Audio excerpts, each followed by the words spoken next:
You'll just feel that. You'll just know that. Those are the machines where when you're doing, as you were on that pec deck machine, as you're grinding out reps, you don't have a sticking point. Hey, what's going on, guys? On this episode of Muscle Minds, Dr. Scott has prepared a lecture for us on picking the perfect exercise, how and why an exercise works or doesn't work for you. And after that, we've got a bunch of listener questions.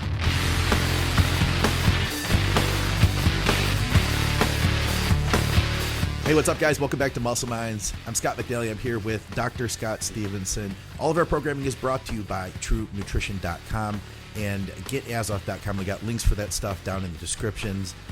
Dr. Scott, we are going to discuss what exercises work for you. And as Vincent Ford just said, he says, what does it say here? He says, I'm ready for Dr. Scott to melt my brain. Let's do some brain melting. Okay, so it's an interesting thing. Like you sent me something about upright rows, which is one exercise that people do a whole bunch of different ways. And there's a reason for that. Could be various reasons for that. And I get questions from people who've been training for a decade, 20 years about like new exercises. They haven't figured out what exercises work for them. So I have a presentation that I've given a few times on, it's called Quest for the Perfect Rep, which you liked. And that's about basically kind of breaking down how and why an exercise would work for you. Is there one perfect exercise? As another aside, for instance, on my Instagram channel, I've got all these sort of alternate exercises, things I've kind of whipped up, which is what Dante, speaking of DC training, and Dante, he would call getting funky with it. Okay. Sometimes what you have to do, to find a way to stimulate a muscle in a novel way that will produce growth because it's not growing, or you've just gotten so big you need to come up with different ways to train. Yeah. So there is a ton to this. When you're picking an exercise, first of all, safety. You don't want to hurt yourself. You need to live to train another day. Sure. So a big piece of that is whether you're going to go to failure or not, depending on how you set up your training. Do you train to failure? Are you a high volume guy? Do you leave several reps in the tank and try to sort of make up for that with volume, so to speak? So that's going to be important. You don't want to be training to failure with a barbell and having to constantly pick the weight back up if you don't have a spotter. So that's just kind of basic stuff.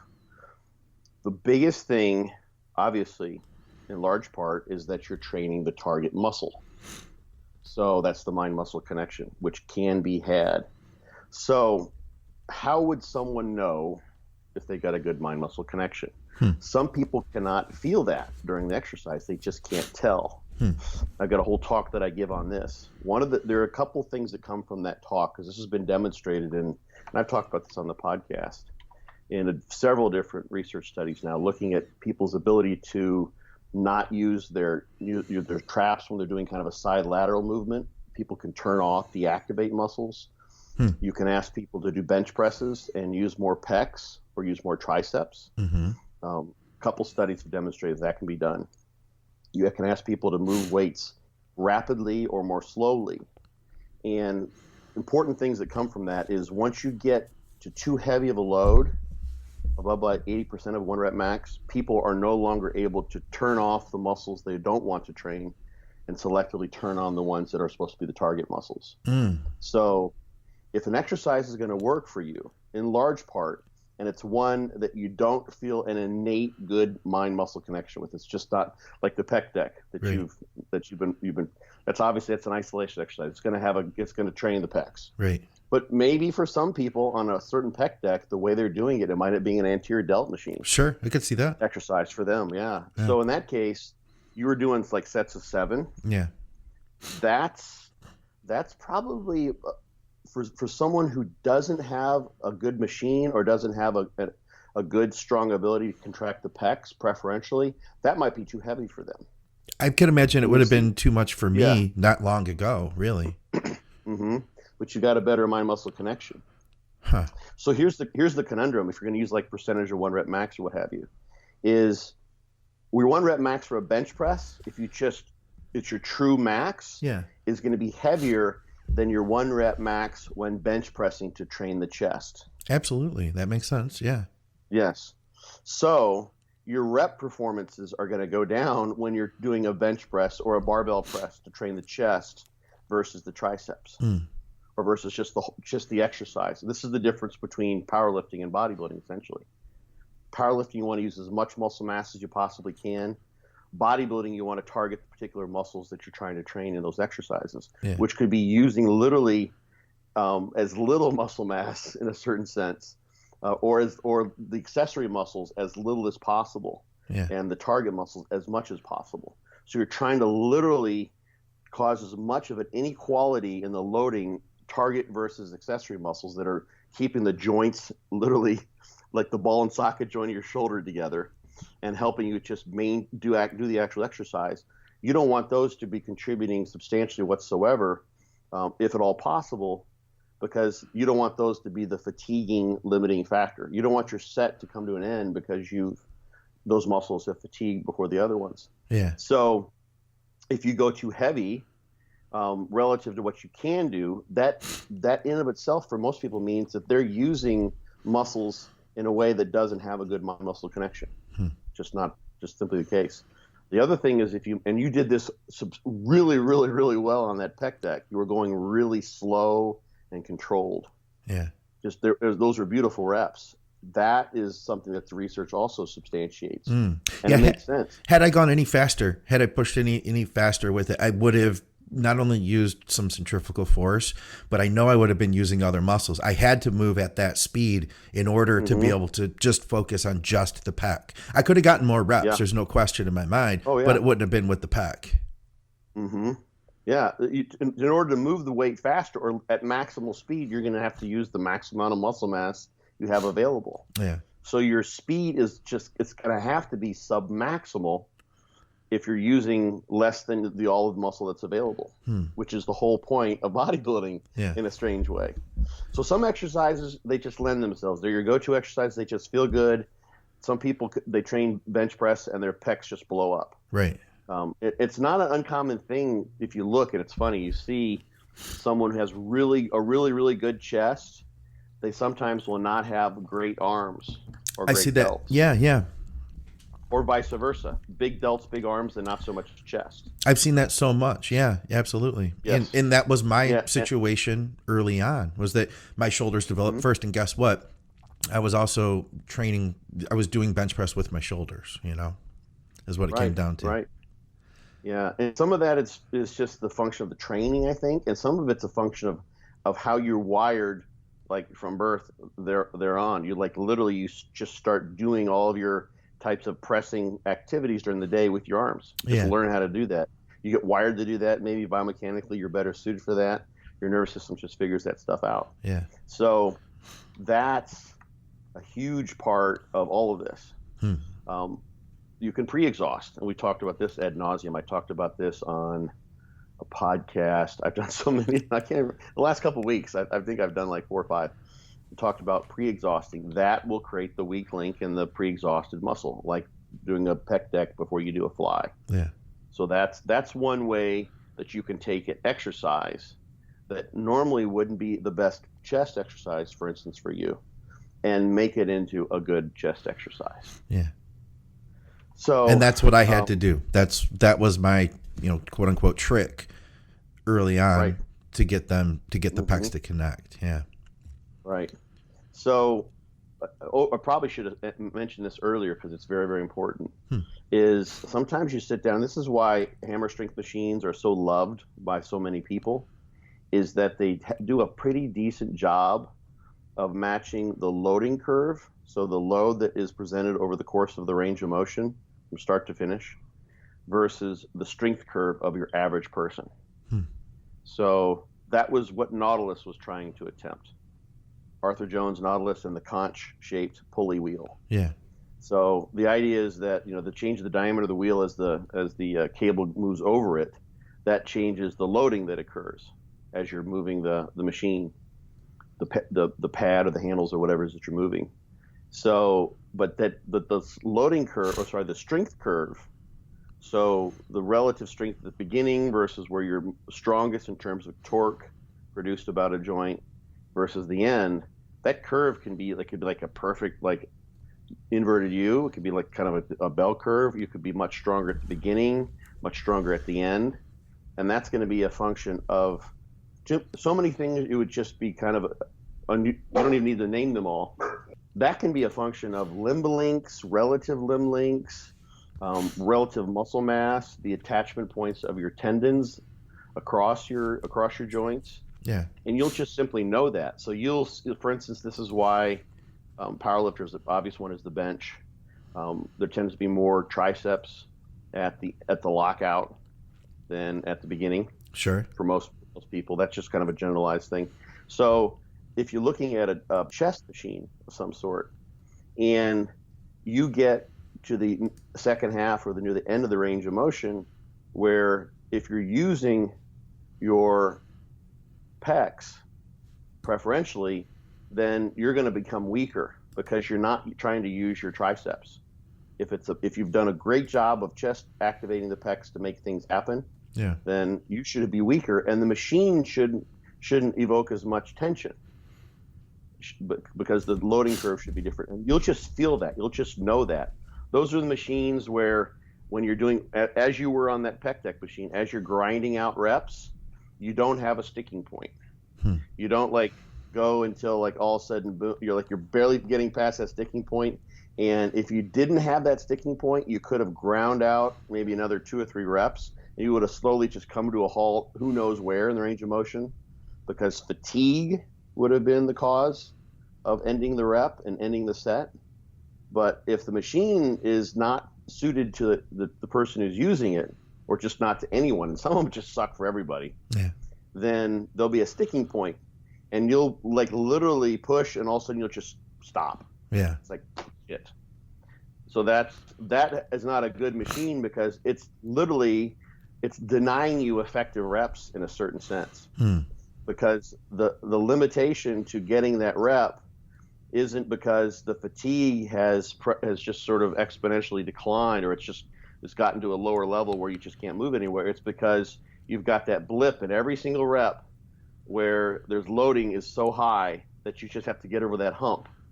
So you can almost imagine this. I haven't used this analogy before, but imagine you've got a very slow decline, a hill, and it's a wavy hill like this. Right. And you're going down, and eventually you could keep on going further down, which would be like your fatigue level, your maximal force production ability. But because of these little bumps that you have to get over, eventually you just kind of get stuck on a bump, and you never get to the bottom. Okay. The bottom was where you want to be, because you've created so much fatigue that you just can't lift the load. Yeah. So that's an issue. And another thing that can cause this, and if you feel this in a machine, this is one thing you can put in your checkbox. A machine that has a lot of concentric, a lot of friction, is going to be much harder on the concentric and easier on the eccentric, on the lowering. Because the friction is going to cause more resistance when you're lifting, and it's going to lighten the load on the way down. Okay. Interesting. I hadn't thought about that before, but that makes I'm thinking about trying to buy home gym equipment right now, and that's an issue you run into with cheaper equipment, is the friction you feel in the concentric. And I hadn't thought about how that could definitely make a negative impact then. Or poorly maintained equipment. Sure. Yeah. There's a gym that I'll probably get a membership at, because it's real close to, not far from me, really close to another gym that I go to.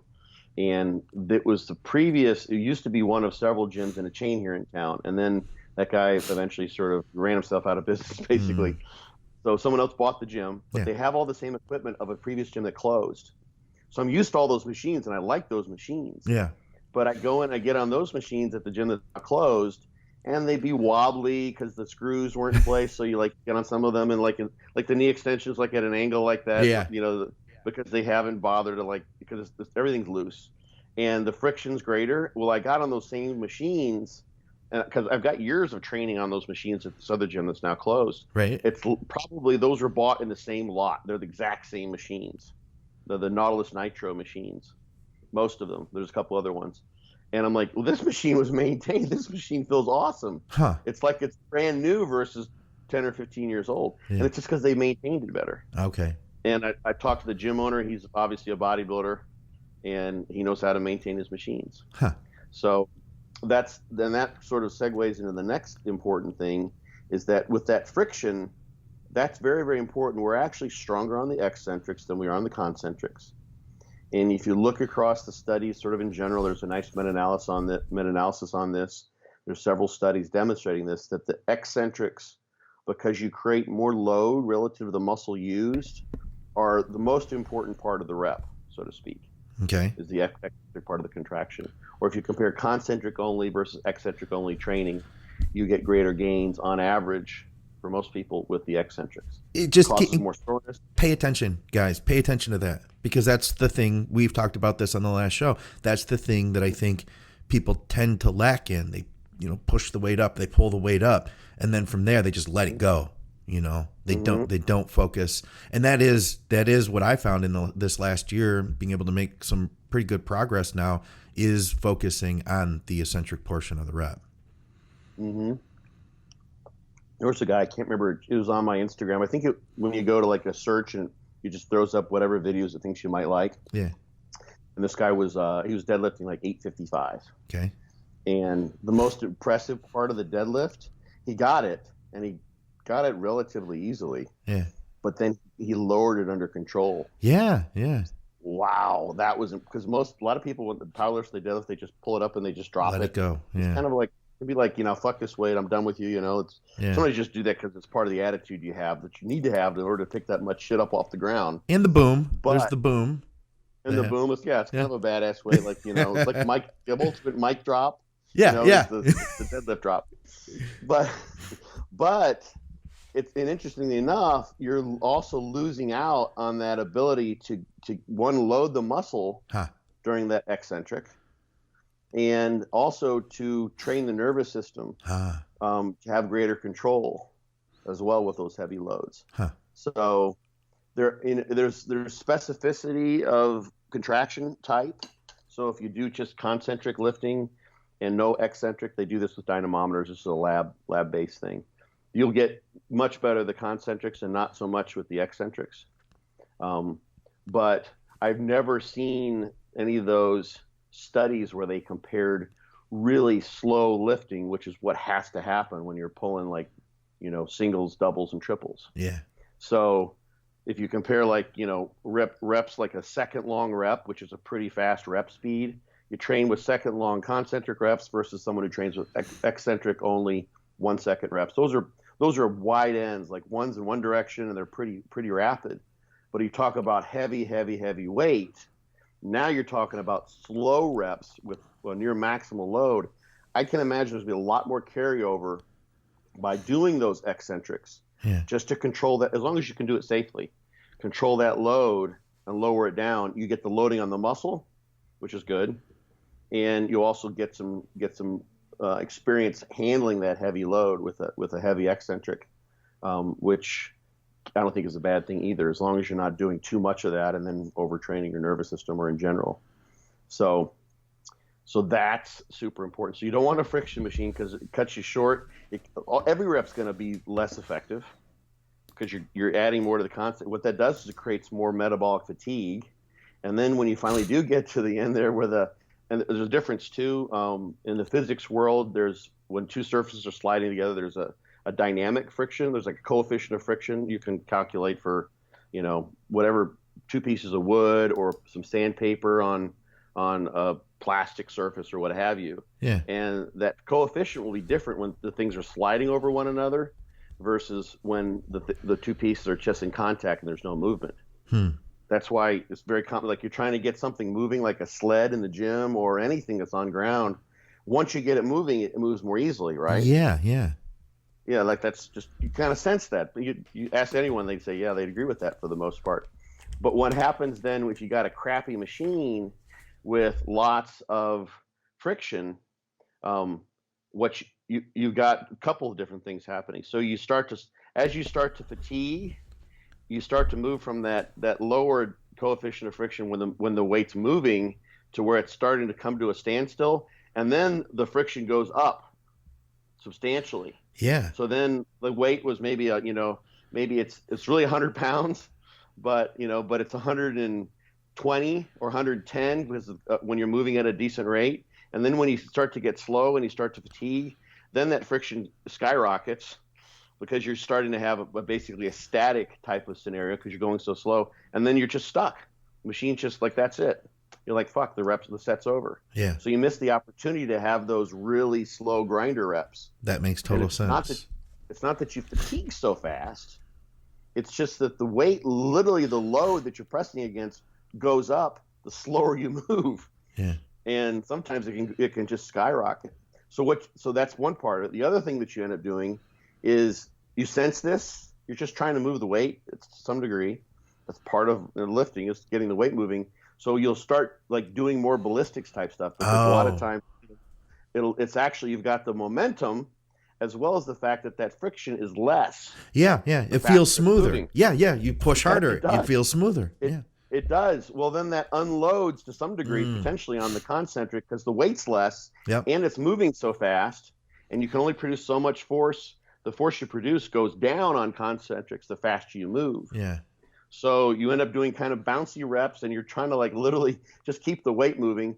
And as we said before, that's not good for a good mind muscle connection because you're trying to ballistically move the weight and you're trying to move the weight quickly, keep it out of that high friction scenario when it slows down. Yeah. So those, like I've tried sometimes you try a machine like that, I'll give it a go and you're like, that just sucked. Like it's like, okay, I'm just stuck. What the hell? You know? Right. It's terrible. So that's why I've always said, like, if someone really, you could demonstrate this pretty easily, come up with a line of machines. And there's some machines that are out there that come and gone. Life Fitness had one. There's some other ones that people have brought up when we talked about this on the show. But having a magnetically driven or electromagnetically braked machine that less load on the concentric relative to the eccentric. And that will match the loading that you can produce during those different types of muscle shortening versus lengthening contractions. Okay, yeah. And that's a more effective way. So at least you're not going to do that in the gym. Machines aren't going to do that, although you could have partners do that for you. But at least you don't want to go the other way and make the concentric so much harder than the eccentric that you're literally flip-flopping what the muscle is capable of doing. So friction and then the loading curve are two important things because you'll lose out. So I think what else? So one thing you can do to make that loading curve match the strength curve is with bands and chains. So that's why people would. I put bands on a lot of times just because I don't want to move as many plates around. Because it's a pain in the ass sometimes. Like if you can use 4 plates in a doubled up band, it's more like 6 plates. Yeah. That's much better than having to drag the extra 4 plates around. Okay. On either side of the machine. So, but the bands, a couple of different things. One, they tend to load more at the end of the range of motion. That's the way it's going to be, no matter whether you reverse band or do it traditionally, or with chains. Sure. So if you got chains hanging out from a bar and you go down the chains, unload, and as you come up, the chains load. The difference between those being in large part that the bands are not going to have nearly the momentum effect that the chains will have. So, for instance, if you are someone who, like on a squat, you tend to drop down. Well, then those chains will literally be free falling during that period of time. Yeah. Whereas if you had bands instead of the chains, the tension in the band, there'll be some loss of tension if you move too quickly, but the band's going to maintain a more consistent tension during the lowering portion. That makes sense, yeah. Hey, what's up, guys? I'm going to talk a little bit about our sponsors, and then we will get right back to the program. So hope you guys are doing good. Hope you're reaching your goals. Hope your gym's open. I'm reaching my goals. So, a big part of this is the training. In fact, I think that's a big factor. And then the nutrition, and a little gear, not much. We'll say like smidgen of gear, and supplements, which that's like kind of like the final factor there, right? And in part, I kind of put that in with food too. And of course, I'm using supplements from our sponsor, TrueNutrition.com. High quality, third party tested, meaning you get what they say that you're getting, and they're owned by a guy, one of the most honest people in our industry, and smart dudes too, Dante Trudell. So you're getting good quality supplements, and on top of that, these are things that you would buy anyway, if you get them from TrueNutrition.com and you use our code, which is Advices, then you directly support our programming. Honestly, at home, putting in hours a day, every day on these podcasts, and I love doing it. It's a lot of fun, but obviously I got to get some sort of return, right, to continue doing this. So I appreciate you guys supporting our programming by shopping with our great sponsors, because that allows me to keep doing this. And I appreciate you guys listening too. It's a lot of fun doing these shows and sharing all this stuff with you. Our other sponsor is getazoth.com, and we have a code for them too, Advices10. You can go to either that website, or you can go to the Amazon link in our show notes. Basically some of the coolest nootropics that are out there on the market right now. Azoth 2.0. It's a fantastic product. I've enjoyed that for like 2 years now. And now I'm experimenting with Total Focus, which contains new supplement. It's winning all sorts of supplement awards, Zynamite. So Zynamite, as you guys probably heard me talk about, is a dopamine reuptake inhibitor, meaning it keeps more dopamine in your body. And dopamine is a book I'm checking out. It's called The Molecule of More. It's about dopamine is what makes you desire. Dopamine is what makes you want to achieve. Dopamine is what makes you want to keep making money or keep doing whatever you're doing and be the best at it. Keeps you on task, really. Keeps you focused on the chase. And it's interesting to experiment with that. You can strategically, increase your dopamine where you need it to be, when you want it to be, and kind of get like a performance enhancing edge. Like I'm performance enhancing my podcasting and my nutrition work with my clients. And then, I make sure that I'm not taking it at other times, like when I want to sleep, for instance. But yeah, so I'm having a lot of fun with that. If you guys want to check out some cool nootropics, you can do so using our code at our sponsor. That's Advices10 at getazoth.com. Thanks for listening to me talk about all this stuff, guys. And thank you. I mean that from the bottom of my heart. Thank you for listening to our shows. Yeah. And so that then will give you more overload on the Eccentric. And that's why John Meadows has said this, bands will make you more sore than no bands or chains, because it's the eccentric part of the contraction, which tends to be the greatest cause of muscle soreness and damage and load. So if your groove for moving the weight around is maybe a little more rapid, you can try bands and see if that helps, increases the soreness or help give you a little more loading in a way that feels good. Yeah.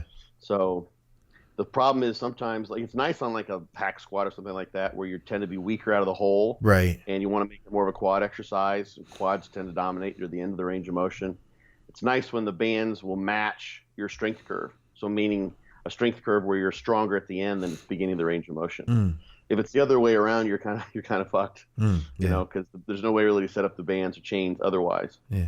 At least not easily. So, but those are a great option for that. Yeah. And the one thing will use bands for sometimes too, depending on the range of motions, bands ideally they keep the same tension or really close to it through a long range of motion. So if you want to have bands that will give you consistent load throughout, you get the longer bands, if at all possible. You just have to figure out where to hook them up. Right. So for instance, there's a hammer strength chest press in one of the gyms I go to, and it's one that I can tell because it's sort of almost set up like a pendulum, in the way it's just the whole construction of the thing. So when you push, you'll get some momentum going that will allow you to kind of carry through. It's so much easier. So I put the bands on there not to overload at the end, because the bands they're stretched all the way to the back part of the frame. So the bands are pretty stretched out. So I would say, increase in band length from start to finish is maybe only 20% of the initial band length. So it's not like a huge change in tension from start to finish. Right. So I'm not trying to overload at the end of the range of motion. What I'm trying to do is have tension at the beginning, at the end, and that dampens that momentum. Okay. Because push the weight out. Literally, with a lightweight, you could literally push the weight out and throw it in front of you. Yeah. Which, yeah, people doing like those jammers. Sometimes you'll see people like when they're standing and they'll do like kind of a push press type of thing, and they'll throw the weight and catch it. Yeah. For an explosive type power movement for football or something like that. Mm-hmm. I'll put the bands on to prevent that swinging from happening. Okay. So I don't want that. I want continuous tension. That makes sense. Yeah. So, but not an overload at the end because I'm trying to train chest. So that's like a nuance of band configuration that you can play with as well. So the question is then, and this is the thing, like the talk when I give it, or when you're going through these things, you would think, well, there would be some sort of idealized, perfectly suited exercise that, let's say, for it's a chest press, that it has an arc because the pecs are literally you're having rotation at the shoulder joint here. The pecs are doing this, so that's the main movement you want to see. That's why a lot of those converging chest presses feel so good, because literally, if you think about, if you're here, let's say it's almost like a fly machine, almost nothing happens at my elbows. If it's a pure fly, that's why a fly is it's considered an isolation exercise. The more extension you have at the elbows, generally speaking, the more triceps activation you're going to have. Yeah. Which is what you don't want on a chest press.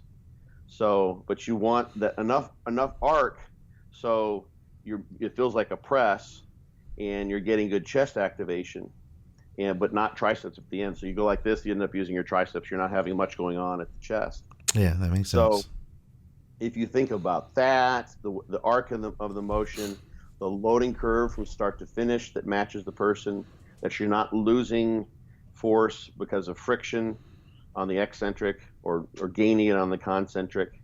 What are some of the things we talked about? It's safe if you're going to go to failure or not.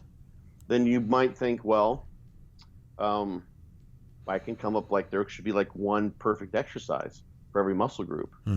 And there's also angles, of course, for like the chest. For instance, a decline is different than an incline, for instance, in terms of hitting the chest. But the thing is that yes, there are various factors for optimal loading,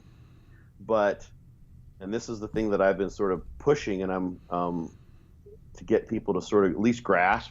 They may not agree, but this is sort of my thought on this, is that the reason why muscle grows from the stimulus in the gym is because it's a novel stimulus. What you do in the gym, we first come in, you're a newbie, and you do something like, let's say you're just training your biceps. Well, everyone's using their biceps during the day. You're eating, you're picking things up, you're combing your hair, whatever. You're using your biceps. So it's not as if you're not using that muscle and all of a sudden it's come out of a cast and it grows because of that. Right. Which actually would be novel, but you're using them, but you're not using it in that way. It's so tremendous. And then, so you start doing dumbbell curls, and eventually if you just keep doing sets of 10 with the 10-pound dumbbell curls, you'll get some growth, and then you'll get nothing because there's no novelty of stimulus. So then you go to the 12.5s, and you go to the 15s, and progressively overload in your reps and or weight. So that is going to create a novelty of stress. The underlying thing is that it's new and different, and it's continually stressful in a way that creates an adaptation. So what happens the first time when you have a really good workout? You can just see because you kicked ass, or the first time you go in the gym. What's the thing you notice the next couple of days when you're moving around? That you're feeling sore? You're sore as shit, right? Yeah. That's like kind of an obvious marker that you've done something new and different. Yeah. It's the indicator, like this is a novel stress. You've damaged the muscle in some way, and we know, for instance, when you give mega doses of antioxidants, or you give things like NSAIDs that inhibit that inflammatory response. Cold will do it too. Compression actually will do it. Things that prevent the injury and the muscle soreness also have a negative effect on growth. So there's really good reason to believe that soreness, although you're not trying to get sore, you're not trying to get too sore, but that soreness is something that you see when there's novelty of stimulus. Yeah. So take someone who's been deadlifting, and they're doing, just barbell deadlifts, let's say, and that's what they've been doing for months on end. They're kind of plateaued out there, and then they just go to like one of those hammer strength, like shrug deadlift machines, or they pull on a Smith machine and maybe it's a deficit deadlift, or becomes a rack dead, and the loading curve's different, or the range of motion is different, or both. What happens the first time you train as hard as you ever have, you're going to get sore. Sure. Pretty much. I mean, I've done that so many times. Like, I have no doubt that'll happen to me. You just go and you just change the exercise, and you get sets and reps, everything, effort could be all the same, but you get sore. It means the changing the exercise is also novelty of stimulus. Yeah, I went back to a gym that I was training at before the shutdown. I went there yesterday to train chest. I've been training chest at the other gym for quite a while now, and so and I did different exercises. I used a different pec deck, and then I used it was actually Nautilus, but a hammer style machine by Nautilus for chest press. That combo, I'm definitely feeling it. There's no question today. Right. So, if the goal is to create a really good stimulus for muscle growth, with all those things we talked about in place, that the loading curve and the strength curve match, and the concentric, eccentric, all those things are in place. That's important, but also something that's novel. As long as it has some semblance of those aspects of the stimulus, it's going to be novel, and it's thus going to be more than likely, with recovery and food in place, growth promoting. Yeah. So you don't want to just change exercises willy-nilly, because progressive overload, I think, is going to be your meat and potatoes in some way, shape, or form. And you can do it with volume too, if that's your that's the slice of the pie that you want to choose to pick from. But novelty of exercise, even if it's not the ideal exercise, even if it's maybe got a little friction, it's still novel, it's still different. It may create overload. Maybe let's say the machine is a little bit heavier at the beginning of the range of motion for a chest press. That's new and novel for you. Yeah. It's going to create some soreness, like these new exercises that you hadn't done for a while, and you've done them for years. Right. You've been doing them for years. You know those. Whether it's the nervous system that's trying to figure those out again, unless you're like James Bond, and you can just pick up any handgun that you may have not fired, for 15 years, and you're just shooting bullseyes immediately. Yeah. You're going to have a little bit of practice to get back to the skill level that you once had. Sure. Maybe something like a language that you grew up speaking, it comes right to you, but training it's a motor skill. The way training is. One of the reasons why people think you get sore is because the nervous system isn't quite sure what to do with the exercise, the novel exercise, and that's the big thing, novelty of exercise in terms of producing muscle injury and muscle soreness. Right. So you go back into the gym, you've been doing pec decks, you've been doing flies, you've been doing presses, you've been doing all those things, but there's something new and different about those in a way that's just new and different enough for you to get pretty sore. Noticeably sore, you see that. And so soreness is something that can be used, I think, pretty effectively, even if you're just paying attention, even the subtle differences. People that don't get very, very sore, you will probably get sore. Like John Meadows is a great example, hardly ever gets sore, but every once in a while he does. And he knows, he can probably predict that because he's done something extraordinary. Either the workout was just crazy, or he's done different exercises that he hasn't used to doing because he's at a new gym with someone else that he's not used to training with. Yeah. I anticipated I would be today, having gone to this other gym, and like you said, performing similar movements, same movements in some cases, but definitely it feels different. I remember going back I took a year off of training at Novi Powerhouse, which is their world headquarters. They had previously been at Farmington Hills, and I trained from the time I did my first contest through like 5 years. I trained at that gym consistently, on the same equipment consistently. I took a year off, traveled around, went to different gyms. And when I came back, I'll tell you what though, Scott, it felt like I was home. Does that make sense? Yeah. Like, cause I had spent so many years learning on that equipment. I just remember getting on that pull down and just feeling like, oh yeah, this is the way a pull down's supposed to feel in my brain, Right. Yeah. That is, I know it's kind of like, it's like going home, like literally you've been on the road for a while and you go back to like your bedroom in your house. Yes. You've been in hotels or whatever, and you're like, this just feels really nice. Yeah. It was really good. Yeah. So familiar. Yes. Makes you all warm and fuzzy. And it's funny because you think about it, it's like I have a pull down here. I'm using a pull down at this gym, using a pull down at that gym. But it's all the same concept. But They're different machines. Yeah. So the thing about this is, like, if you could come an exercise snob Yeah, and say, you well, that could. machine's got friction, I'm going to use that machine, Mm-hmm. But here's the thing. Let's say friction is a little bit more of a sticky example, pardon the pun. But let's say you got a machine that has like a loading curve that doesn't quite match your strength curve. Yeah.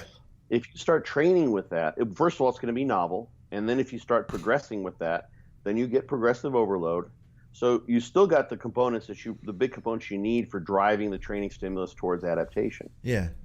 And the thing is, then let's say that you will develop angle specific strength as well. That's a neurological phenomenon that more than likely, I mean, there's possibly some of it's in the muscle, but it's mainly a nervous system phenomenon where you learn how to contract more forcefully. You learn how you adapt to some degree to be able to push through that sticking point. Yeah. You don't want that to come as a function of just simply, pulling in the accessory muscles and not the target muscle. Although that will be there to some degree. But then you go back to another machine, and that will be in play to some degree. There'll be some carryover where now you're stronger near the last third of the range of motion that you wouldn't have been had you not trained in that way. This is why, for instance, people will do deficit deadlifts if they have a problem pulling off the floor. If that's where they get stuck, they just can't. Once they get the weight moving off the floor, then the deadlift will come up. A good way to train past that sticking point is to start doing deficit deadlifts, because you're basically putting even more emphasis on the part of the range of motion where you're weak. Yeah. And then once you get good at those, when you come back up to pulling off the floor, it's relatively easier. Yeah. Yeah. So what does that mean then? Let's say we're using deadlifts in this example as like an overall body stimulus for muscle growth. And someone trained with long ago had a training partner that called them, I'm not going to take credit for this, but he called deadlifts DNA changers. And some people don't like them, but I fucking love that term. Yeah. Because it is like you take someone who hasn't been deadlifting, and all of a sudden, regardless of whether they make it a full body or a leg exercise or a back exercise, and then you just have them start deadlifting, and they go from, like, let's say rack deads mid shin 400 to 600 pounds. Right. You're gonna see them. They're gonna look like Bruce Banner initially, and then like the Hulk from the back. Like, it's like you're gonna see that. Yeah. Tremendously so. So that person, let's say they're doing rack deads, and that's where they would fail, is that getting the weight up and moving. So they start doing full deads. Okay. Now when they come back to doing rack deads, they're going to have an ability to pull from that lower position that they didn't have. Yeah, that makes sense. Train the nervous system. So now, instead of that failure point happening because of a neurological deficit at the beginning, while they're trying to use accumulating reps to accumulate the stimulus to drive muscle growth by doing deadlifts, now instead of feeling because they just can't get the bar moving from that bottom position, they're stronger in that range of motion, and they get 2 more reps. So they're getting 10 reps as opposed to 8 reps. And those aren't just like kind of reps tossed in because they just do an extra couple sets, and those are the effective reps. Those are the ones where they would do rep, and then they would just stall out on the bottom range of motion. No, they now get 2 more reps because they've been previously doing those full deads or deficit dead. Right. So those are the reps that they wouldn't have gotten, the ones at the end of the set when they're really putting in maximal effort. Okay. Those are the ones that are going to drive adaptation and growth, assuming everything else is in place. So if you take an exercise, that may feel kind of shitty in some way, shape, or form because the loading curve doesn't match, don't throw it out necessarily. Variety is going to help you because it's something different, and it may just be that the adaptations that come neurologically from that exercise, from being used to that, may carry over to some degree to other exercises for the same muscle group that are really similar in a way that lets you train harder with those other exercises. Yeah. So what was maybe an unknown sticking point to you, but where you tend to fail on that really well-constructed machine that feels really good, now that's not that sticking point anymore, and you're getting an extra rep for each set you take to failure. I follow you. Yeah. Yeah. So there's no like perfect exercise for anyone really. But you can find some really good ones and you can find some really bad ones. And the idea is to figure out which ones are the really good ones for you that complement one another to some degree. Yeah. So like dips, for instance. Dips can be, there was a guy, I wish I should have saved, there's a guy that I remember seeing post on a board, like it was like one of those questions, like what's your best chest exercise? And this guy just got really fucking good at like wide dips. And his chest was like, it looked like he just stuffed it full of synthol or something, but it wasn't. You could tell that he hadn't done that. Yeah. It was just gigantic, but he did full, like all the way down, like, okay, you're going to fuck your shoulders up type of dips. Yeah. But did it with control, and he had good shoulder flexibility. He always had, I think. Didn't have any shoulder issues, and he got really, really good at dips. And that for him was a great chest exercise. But let's say that dips are mainly used as a tricep exercise. And maybe triceps end up being just, they're so weak during your pressing exercises that even with a great mind-muscle connection, it would be nice to have a little more triceps available, because they just, no matter what you do, you can only get so good at that. Well, now you get a little more triceps strength that comes. So you still can make the chest, you can carry out those sets a little bit further because you've done some other exercise to strengthen the accessory muscles. So some exercises can complement one another. So that's kind of the point. The variety, but exercises that complement one another can make you better at other exercises, so you can get more out of those that work for you. Okay. So what else we got here? Another important thing is, what rep range are you using? So like, this is what we said when we exchanged, like you sent me the video, I think about the same time you posted, of you doing the pec deck. And I mentioned, as I had before, I think to you, that Marcus Rule used to do like really heavy cable flies. Yeah. People are like, you cable flies are just, they're a touch-up exercise, or they're a feel exercise, or what have you. Yeah. But he would do them really, really heavy. And part of that is like, once you get so strong, you're flying all over the place. Like I did those. It was about 2 weeks ago now. I was doing some loading sets, and that was my isolation exercise for chest. And I even had the daisy chains in place, and I was doing like a set of, I think I got 11 or 12, but it was hard as fuck to get into place. I bet, yeah. It was so heavy, you know? And so I'm going to probably have to start weighing myself down again to do those, and just feel like I'm not, because I literally, I remember I pulled the thing over, and I was on a pretty wide, and I'm like, oh shit, I was like flying back and forth before I finally got into place. Finally got him down. Once I was down, I was good to go, but it was very hard getting into place. Yeah. But so some exercises just will lend themselves better to higher reps. Some will lend themselves better to lower reps. Some of those compounds might be just great thigh exercises for you, or chest exercises, and you can train really heavy. And some of them are great exercises only if you go slow enough and controlled enough to target the muscle you're trying to train with a good mind-muscle connection. So that's going to be a personal thing. So just because you can't go heavy on an exercise per se and feel it well, doesn't mean you can't use that for a high rep exercise. Like fortitude training, plug, a pump set. So you can pick exercises that might kind of suck, like a machine, let's say, that's not the greatest machine for, it's a chest press, let's say, but just don't like the feel of it so much. But you can actually go lighter and find the part of the range of motion where you feel the chest, and do partial reps, and basically carry out a pump set, fortitude training style pump set. Right. And you can make a crappy machine work for you, because you're not really trying to do progressive overload. Specifically with that, you're just trying to train really hard. And you're not going to target, you're not going to say, I'm going to try to duplicate this, what I did 2 weeks ago or 3 weeks ago, and beat it every time. Progressive overload in my training system for pump sets is not, it's not where that aspect of training is focused. It's on the loading sets and the muscle rounds. So you can take a crappy exercise, and if it fits within your training regime, and use that for a higher rep set, and just be sure that you have a really focused, laser-like mind-muscle connection. Force the target muscle to fail. Yeah. Mission accomplished. You're not trying to you don't have to worry about the fact the machine kind of sucks in general, but you've got some variety. So now you're doing a different exercise, and that variety in of itself is going to be an overload.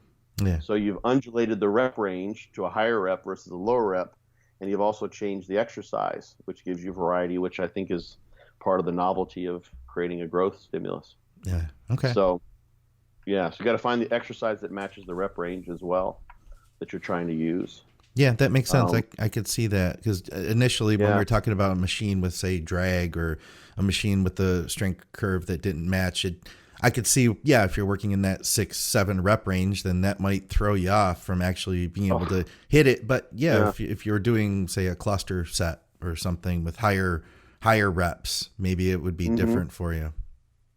Yeah, I mean, even like, let's say you have one that's got just terrible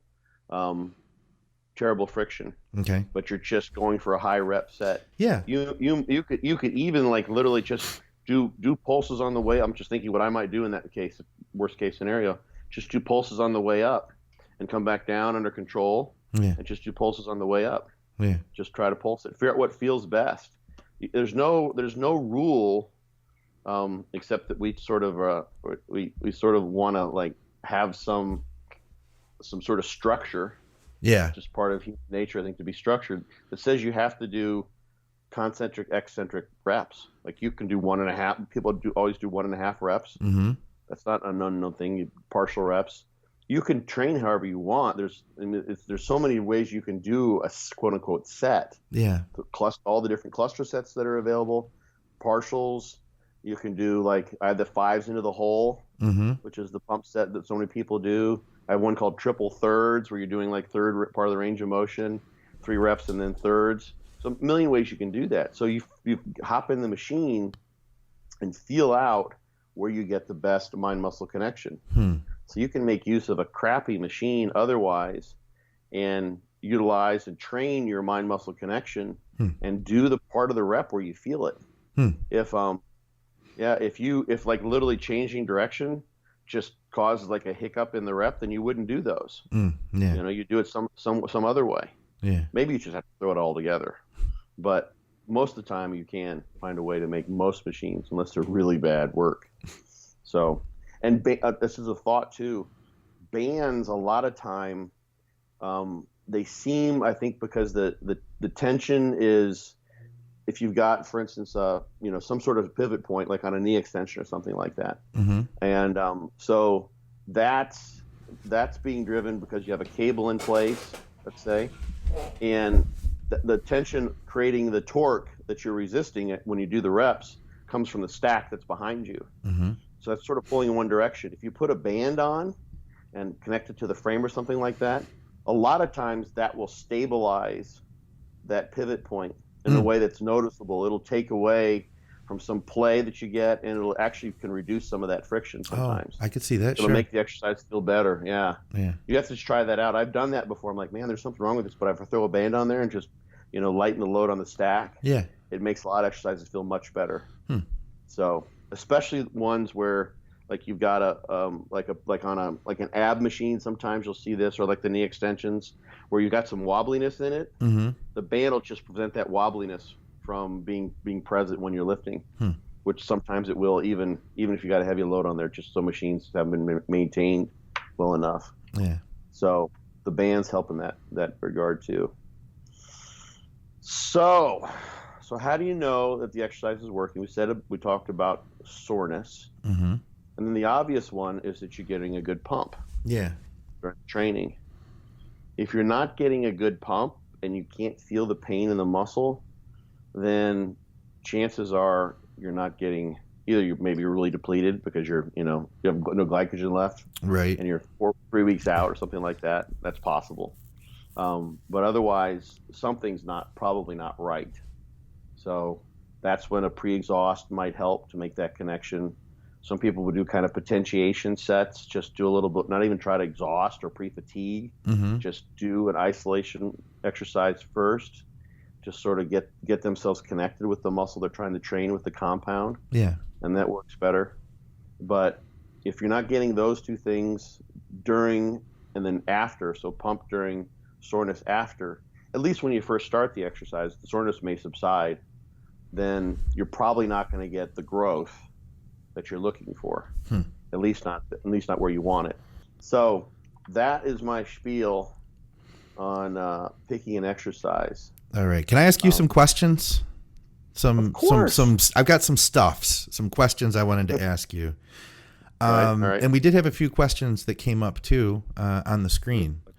Right. One thing I wanted to ask you was about upright rows, and if you personally had a preference on them. I've seen a bunch of people on YouTube in various places. Somebody asked on one of our previous shows last week, it was on Blood, Sweat, and Gear with Dave Kalick, about hand placement. Now, and I have a couple videos.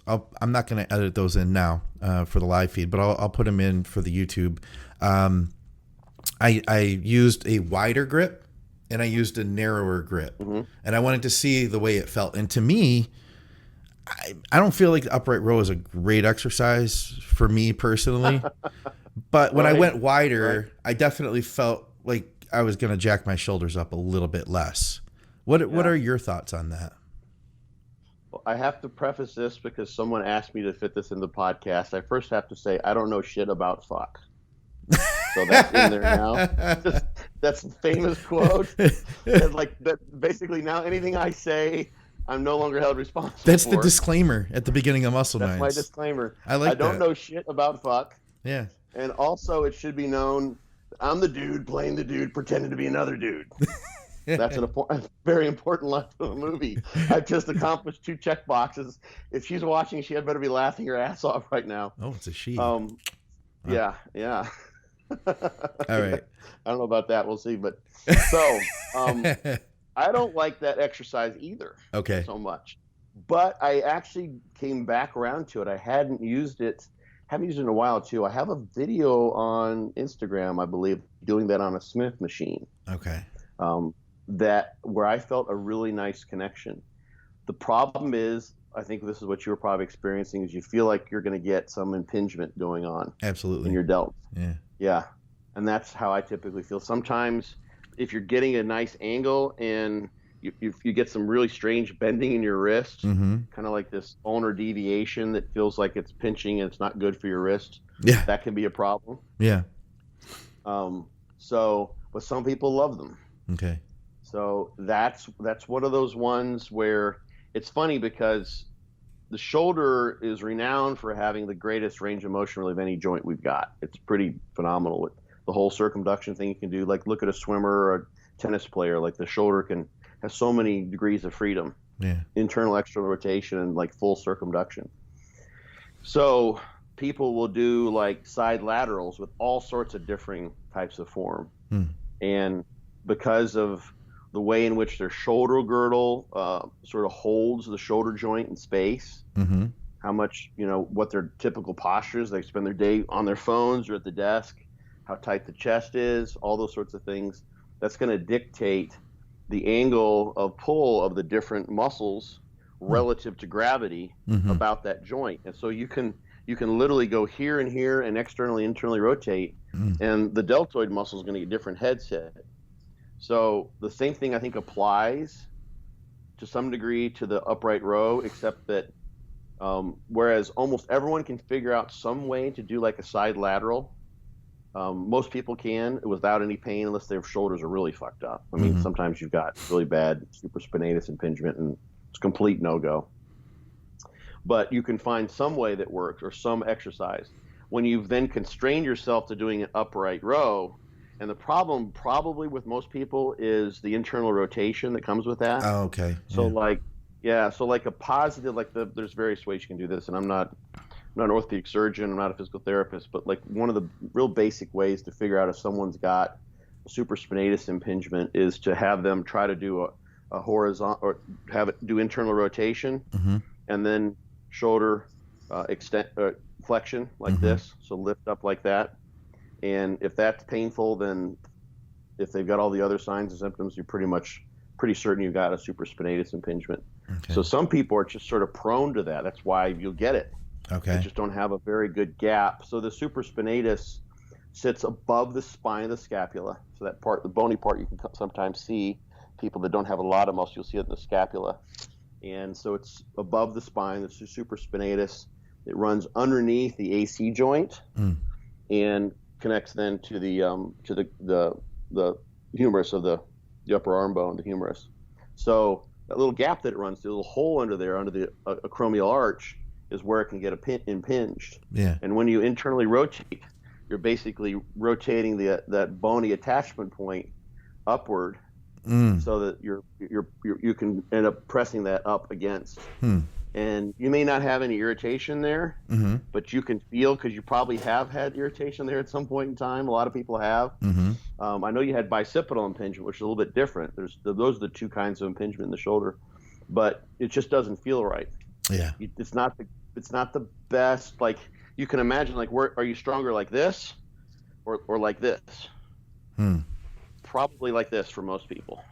And you're going like that, you can be either causing some impingement if it's already there and it's sort of subclinical. You'll bring it out really quick. Like you could, I've had situations where I've just done a set like that and I started to feel like I was getting impingement. I just pulled away from it. Okay. So side laterals, you can figure out a way, some angle, some amount of internal, external rotation. You can bend forward, what have you. Whereas upright rows, you're kind of limiting your options.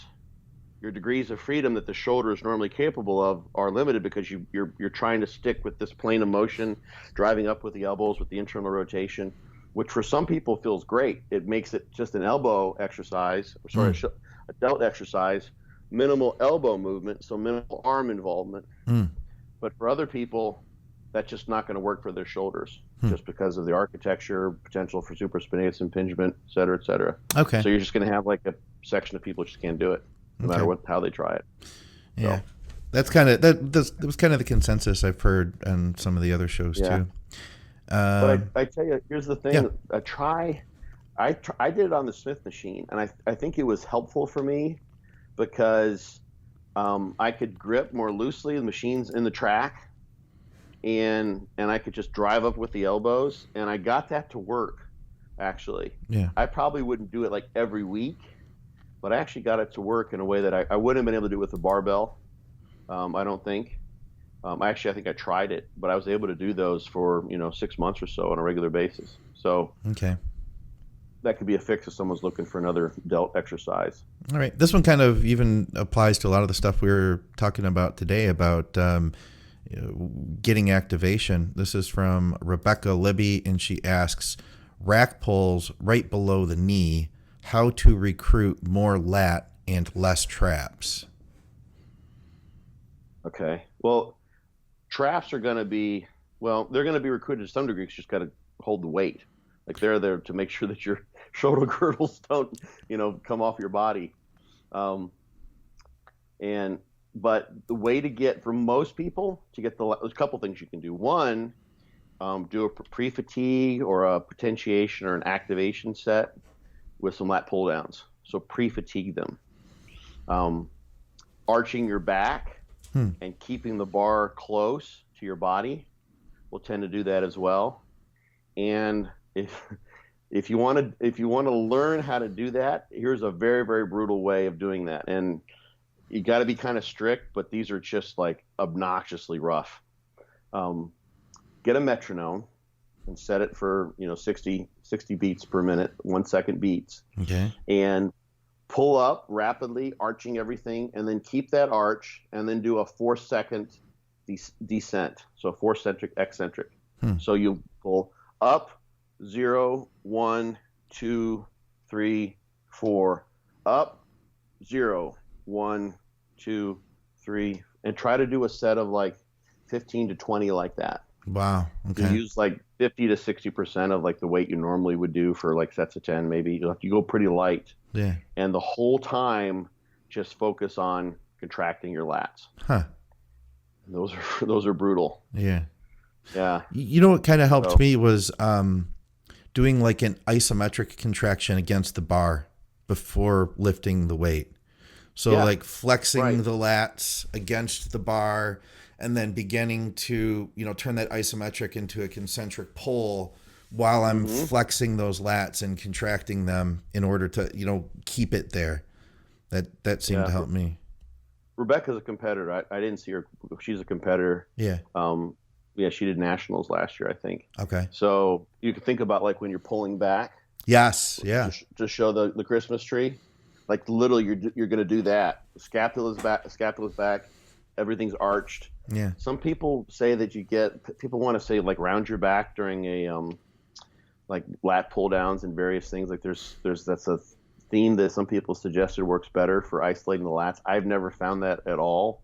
I just don't. I never had that sense. But some people have tried that on deadlifts like this. I wouldn't try that or do exactly what you were saying, Scott. Is pull everything back hard. One other thing like that is to reference the earlier part of our show too, is maybe the amount of weight, because like you had said, right. that if you have that max load, the closer it is to max load, you're not going to be able to, differentiate between the muscle groups, right? And that's why I suggested this lighter load, like tempo thing, because I see. You learn. I think the first time I did those, I remember I did it with a guy back in Tucson. Yeah. And we both had the same problems. Like I couldn't wipe my butt every time I wiped my lats were cramping. Yeah. It was that bad. I hadn't wrecked my lats like that, I don't think, ever. It was the worst. And those were rack deads. Nice. But it was a total lat exercise. Nice. And the other thing, and I think Rebecca's probably seen this, there's also row stop deads. Wait. I think we do these in Ohio? Yes, we did. Those are brutal. That kind of came up. Yeah. Yep. So check those out. I won't go through trying to explain those, but I've got those on my Instagram. Okay. Maybe you can pull that up. Okay. Throw it in there. I'll look for that. Brandon asks, let's see here, arm growth for a wheelchair user. Do I overtrain my arms to try to force growth due to using them all the time? It's a good question. Yeah. I'm going to click on his profile and see. Yeah, it looks like he's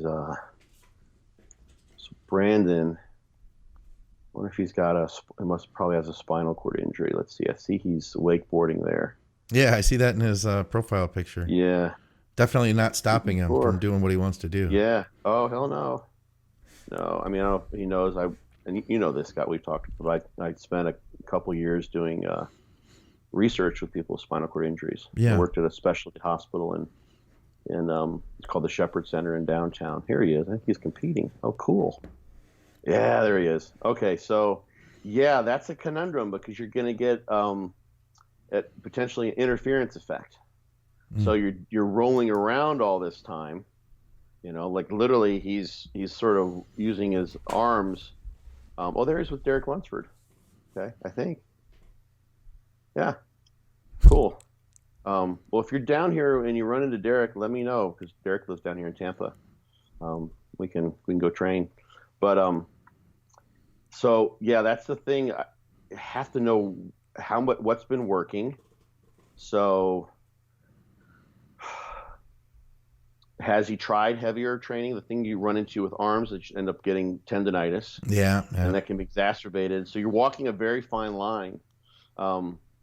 So in an ideal world, because he wants to be able to roll around, he'd be able to, not have to do those things. Instead of this is the conundrum that construction workers run into. Yeah. They're doing heavy manual labor all the time. Yeah.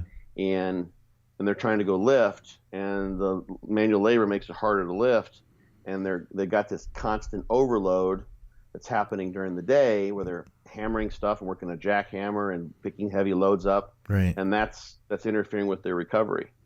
So I would probably, if I were him and he's not sure what's worked, I would probably try for a period of I'm not sure how he does his training, but try like an 8-week period or a training blast, 2 or 3 months, and go just doing things with somewhat heavier. Okay. In comparison with what he's doing, like during the day, he's rolling around a lot. Yeah.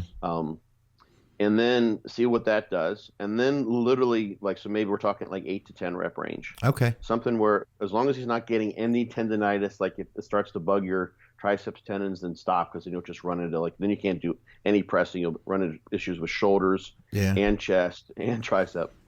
And see what happens there. And then go to a higher rep range and try doing sets at 25 to 30. After 8 weeks. there. Yeah. Yeah, after like long enough to give it, when he's eating properly and trying to gain weight, so he can give it a fair test. Sure. He's got an anabolic environment otherwise, Yeah. and so he's kind of doing I mean, if he really wants to, like he could do this.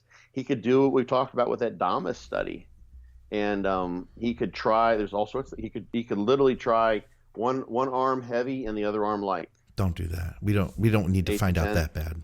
We don't need to find out Yeah. that. Well, I guess he could do It'd be the kinda opposite. fun. He could do the opposite for the next 8 weeks. If it Yeah, he could do a crossover. Yeah. It could be a function of frequency. So so he's going to have to be sort of somewhat sort of scientific Yeah. and experimental in this to try to figure out what works for him. The other option, which he may not have tried, which could be interesting, is a blood flow restriction type of thing. I'm not huge on that, Yeah. but that's what you're going to get from the higher rep stuff. But that would be something that that's where they get the greatest rate of muscle growth. Yeah. That I've seen. That's a great point. Yeah. Carry that out for a while. So, and you can run into tendonitis issues there. So that's for him. I'm always concerned about the clot happening. Normally it would be a problem with the lower body more so than the upper. Okay. So, but he may have, because he's in a chair, I believe there's increased risk for clotting too, because if he's on anti-spasticity meds, he's not getting hardly any contractions down there. So the blood just pools to some degree. He could ask Mario Novo. Dr. Mario Novo would be a good guy to approach about that. I mean, that's his jam right there. We did a podcast with him about blood flow restriction. If you haven't heard that one, you could check that out, and then definitely reach out to him, see his thoughts. Yeah. Here's a way so he can also try to. So there are different options depending. It's hard to know because we don't know what he's been doing, but I always, to some degree, I'm waiting for someone to present this data on the high rep training because for some reason they just don't. But form's going to follow function. Okay. To some degree. So if he's really strong on these arm movements already, and maybe I would imagine that he doesn't have horrible muscle endurance, otherwise he wouldn't be able to get around very well. Then in that case, try to get better at the high rep movements. But if he's doing lots of this endurance stuff, he's got no problem with that, but he's relatively weak, then try to get really strong. Yeah. So if he goes from, sets of 20 with 100 pounds to 150 pounds, that's going to show up in muscle size. Yeah. That's a high rep. Do that if he's not already good at those things. If he goes from sets of 10 with 200 pounds to sets of 10 with 250 pounds, that's going to show up too. So try to pick one or the other, I would, depending on where whatever he's already good at. So if he's already plenty strong, go with the high rep. If he tends to think he's not so great on the endurance end, try that. Okay. And see what it's about. So. All right. Matt asks, is there an optimal way to combine cardio and strength training? He says, I have a limited time. Where's that? I have a limited time. Should I do one before the other? Ideally, you separate them. So you're not going to interfere with the cardiovascular gains for the most part, but you want to separate them by maybe 6 to 8 hours. Okay. If at all possible. Yeah. Yeah. And the form that's least likely to cause, at least like in leg size, some interference is probably cycling. Yeah. So running's not going to be your best bet. The question there is why you would be doing both of those. So if you're trying to expend energy, my thought would be increase your NEAT. Don't do the cardio if you're thinking like strictly trying to optimize bodybuilding results. If you just like the cardio and the running, then separate them and try to do them on different days if you can. If you trying to think how this is, there's disadvantages. Like if you do cardio first and then the weight training, I think it's some animal research suggests you're going to increase muscle breakdown. If you do weight training first and then you do the cardio, from a couple studies, you're going to dampen the protein synthetic effect of the training. So either way, there's an interference effect that happens, and you're turning on literally different pathways of adaptation with cardio versus strength training. So But the best, and there's some research studies that have shown this, is to keep those things separate. Definitely wouldn't want to do cardio before training legs. Yeah. And I would try to give yourself a like before the same session. Some people can get away with that shit and they're just fine. Those who are doing higher volume types of stuff, it's probably okay. If your progress is based on a heavier loading, progressive overload type of thing, DC training, fortitude training, Jordan's type of training, Dorian's type of training, that kind of thing, then you're probably not going to do yourself any favors by doing the cardio first. You're going to want to save that for like a day later, maybe even 2. So you've got some recovery time in there, or the day before, so you can recover from that previous session. So I always try to separate keep the leg day as isolated both before and after as possible. And that depends on, what days of the week you can train, what your split is, and those sorts of things. So upper body, you're not so worried about, especially if you're cycling. Now, if he's just looking to do cardio, just to he wants to try to burn some fat and he's walking on a treadmill, then I'm going to just simplify it with my opinion and throw that in there and say just do it after you train. If you're going to combine it, then my suggestion would be to do your training with weights and then do your whatever it is, 25 minutes of cardio walking on the treadmill after that. If I were to combine them, because that's what the options were, that was my option. I don't have enough time, he's busy or whatever, then that's, if that was going to be the thing, because he might not be able to come back and do it another time. He might be working 12 hours and have a family and maybe, if he feels he needs to do cardio. I know you're not a big cardio guy at all. You're not a fan of the cardio. Not for strict bodybuilding purposes. Yeah. No, it's like it's gonna limit your overall potential there. But if it's after upper body training, then yeah. Here's the thing too. You can take in like a post-workout shake and still do your cardio. Yeah. People will say, "Oh, you're not going to burn any fat." And like that's true. You're going to burn the energy that's presented, but it doesn't mean that you don't expend calories. Yeah. You still will expend the same calories. So, and if it's just walking, you can walk whenever. Yeah. So you could, walk home from the gym maybe or something like that. Yeah, that would save time too. There you go. Oh, hell yeah. So it there's like so much that's so generic. It's hard to know. Because why he's doing it all, but yeah, so there's lots of information there he can probably sift through.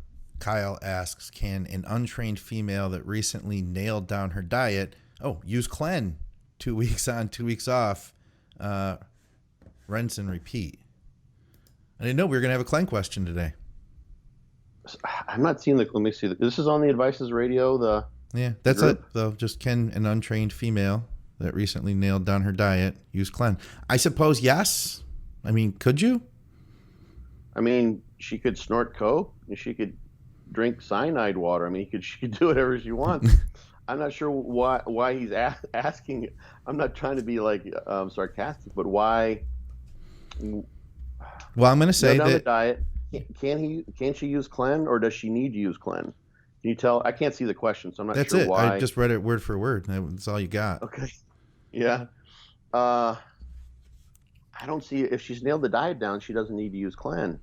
So, she could, but... Well, how about this? Let me play devil's advocate here. How about you can speed the process up. Once you say you nail the diet down and you're making fat loss progress, then wouldn't using a fat burner accelerate that process? Where, in our society, we want fast. We want the answers. We want the results now. And I imagine that's the vast majority of people who are going to use a fat burner are doing it so that they can accelerate that process. Yeah. Did it say that? There's 10 comments and I can only see 4 of them somewhere. Have you blocked me, Scott? You're blocked. What's going on here? That's fucking weird. I wanted to keep you. I only see 4 of them. Maybe they're coming in from, I have all the comments from everywhere. So maybe that's what it is. Okay. Did he say something that she's dieting down for a show still? There was something at the beginning.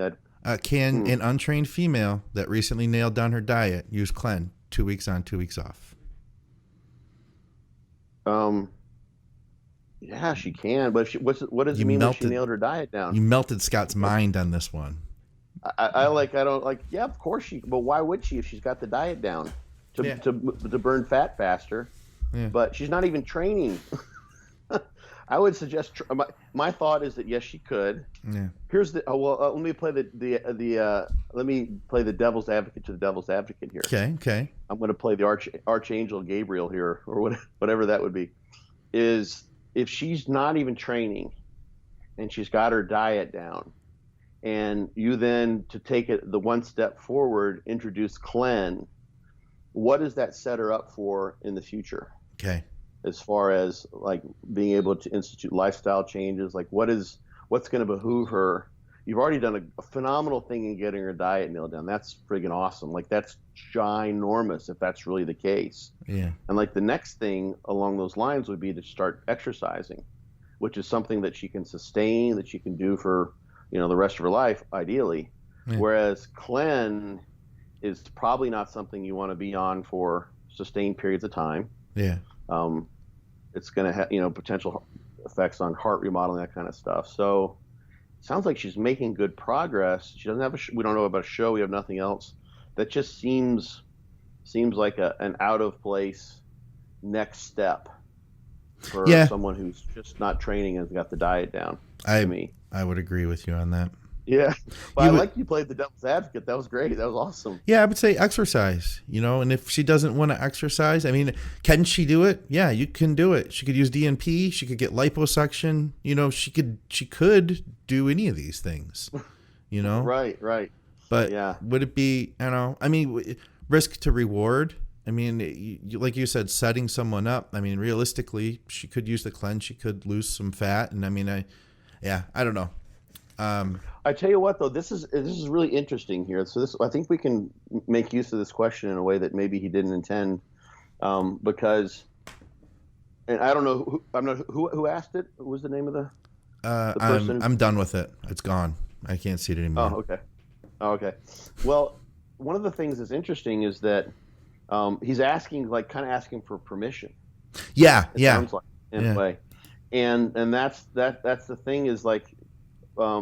Sometimes if he's asking for permission to use a drug, that I think that's an out of place to be when it comes to pharmaceutical use for someone else especially, because my thought is that the drugs would only be used when you have a really keen understanding of what they're doing and why you would use them in very specific ways. Yeah. So.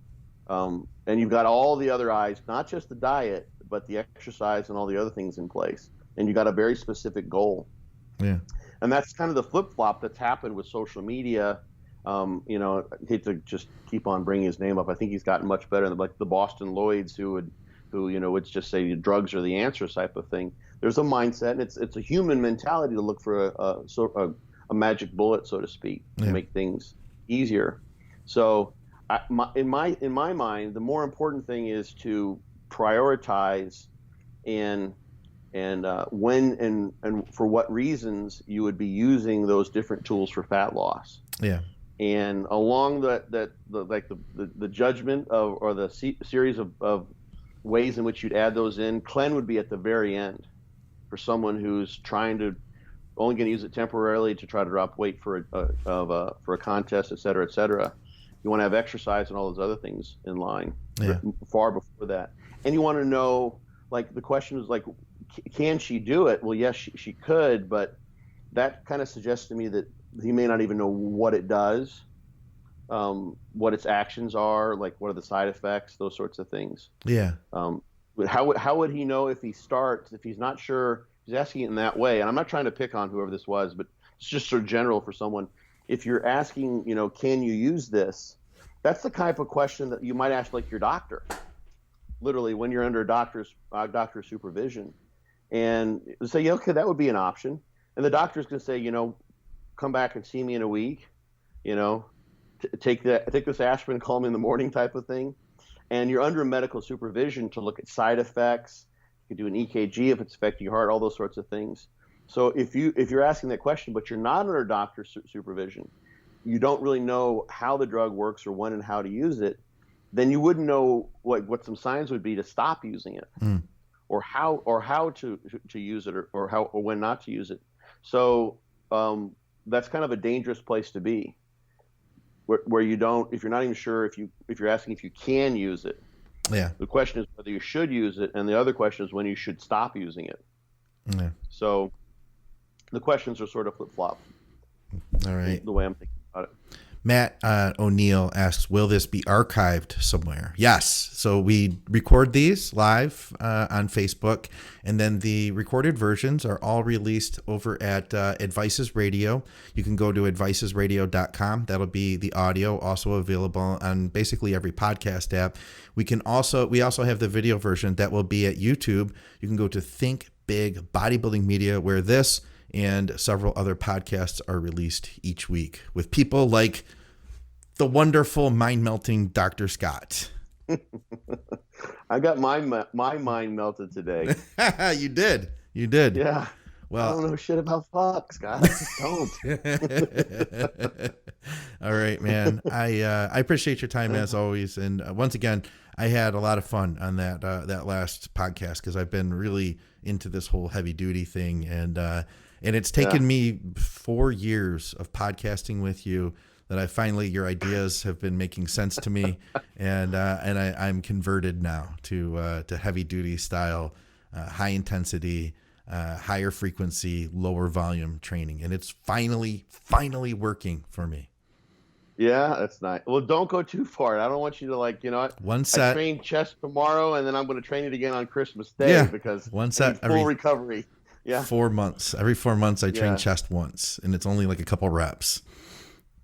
Just one rep, one all-out eccentric only. That's it. And I just bail, just drop the dumbbells. Yeah, and then I'm done. Yeah. Fall on the floor and gasp, and then rest until the next holiday. Yeah, but for real, Matt, if you enjoy this, check us out over at Think Big Bodybuilding Media on YouTube.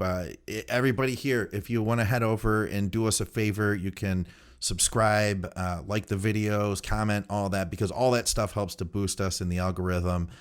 If you've enjoyed Dr. Scott, if Scott's melted your mind today, he could melt your mind a lot more with his book. It's called Be Your Own Bodybuilding Coach. We will have links in the description at the YouTube and on the Advices Radio. You can go to BYOBB. Mind melting technique. Just yes, put it right there. BYOBBcoach.com, and we've got the Amazon link for the hardcover. This is the thumbnail right here for the podcast, by the way. Yes, I think. You can go to truenutrition.com. You can get great supplements like this, fish oil, and I also have their whole food multivitamin. Use our code ADVICES on supplements that are fantastic and that you would have bought them anyway. And of course, check out getazoth.com and check out some powerful nootropics, as Joe Rogan would say. Powerful. Dr. Scott, it's been a pleasure as always, man. Likewise, my friend.